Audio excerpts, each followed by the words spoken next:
Welcome to Guns, Gear, and Guns with Gary Gunderson. I am Gary Gunderson.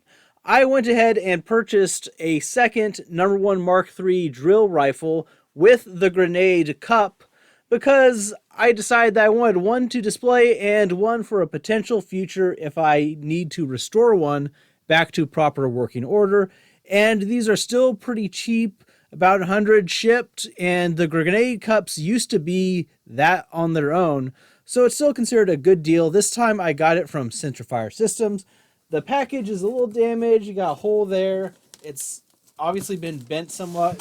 And the worst part is over here, you can straight up just have a tear. So let's use that to open it up and see how it is.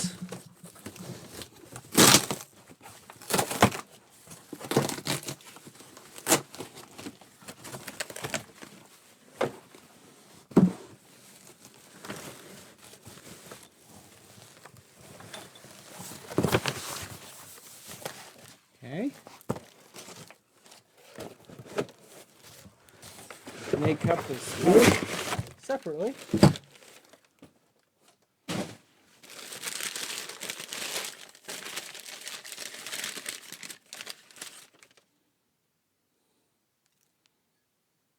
So this one is really covered in rust, more so than my last one.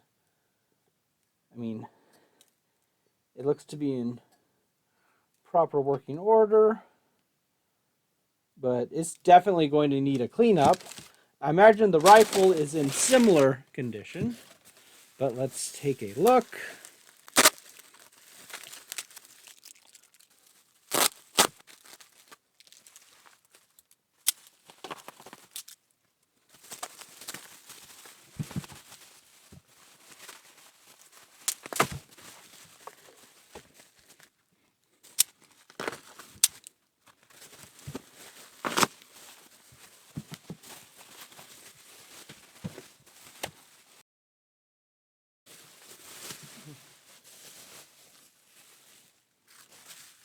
Okay.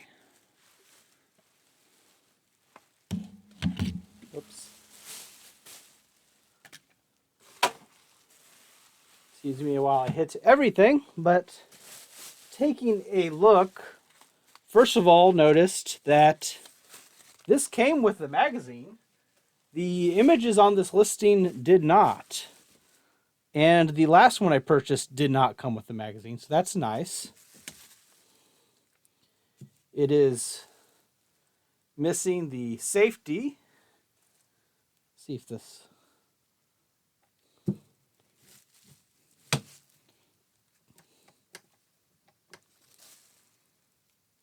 The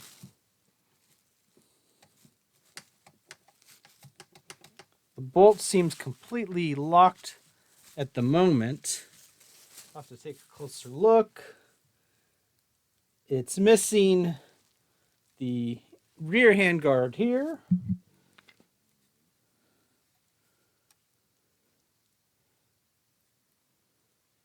The sight's intact. The markings look pretty good from what I can see. Let me grab the last one I purchased to compare. So immediately I noticed that the paint's on the near the magazine on here, which would generally flow into the magazine to match, but this one doesn't have anything on the rifle except for the single white stripe. Let's see.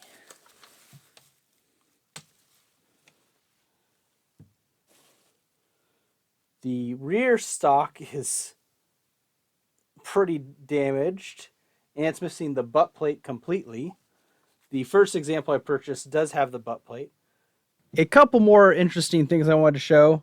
So you have the DP stamped on it several times, indicating that it's for drill purposes only. And on this one, the serial number is actually scratched out. It's still legible, so I can still enter it into my CNR book that way. But the other one I have isn't like that. can get a closer look at the other side, the lack of safety. Here you can see part of the weld popping out and some of those proof marks. I was able to get the bolt functioning. I just had to manually pull back the cocking piece, but now it's working fine and I can manipulate the bolt, which appears to be complete.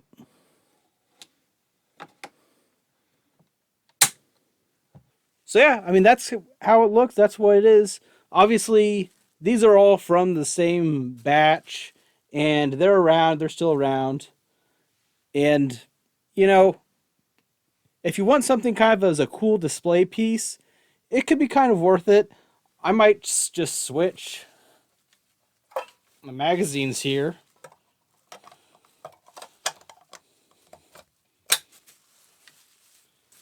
That looks a little more complete, but I don't know, we'll see.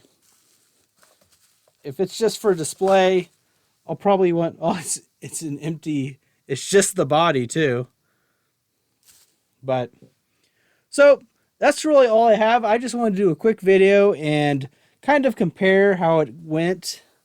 I guess another thing, well, you're also missing the screw here, because I just saw this is starting to come out. All in all, these are going to be in really rough shape. They're all really dirty with just a little bit of handling. So keep that in mind. You'll have to clean it up if you want to display it. It can be used for parts, but as you can see, there will also be random parts missing. But if you're trying to restore a sporterized, you should get most of the stock there, which will obviously be a big help and is usually more than $100 anyway. But if you get something like this, where it's pretty well damaged, you may still at least want to get a second rear portion of the stock. The grenade cup is particularly cool. It's really the reason I got a second one, because right now you can actually get these without the grenade cup for about $50 at certain places. These, you have to use a CNR FFL or have it shipped to an FFL, even though these are drill rifles that have been welded shut as far as the barrel goes, so you can't use it as a firearm, but it is still classified under law as a firearm, even with that change. But that's all I really have for today. I just wanted to kind of go over this and see how it went, compare the two. Obviously, there's some differences. This one's missing the sling swivel at the back. So it's going to be a mishmash of what parts are on it and are not on it. And, you know, buyer beware, you never know what you're going to get. Let me know in the comments below if you got one of these and how yours was, if it was any better or worse than these two. Please don't forget to like the video, share it with others, and subscribe to the channel for more content. I have a Patreon where you can support me, and there's a Discord you can join to share some memes and talk about firearms. Thanks for watching.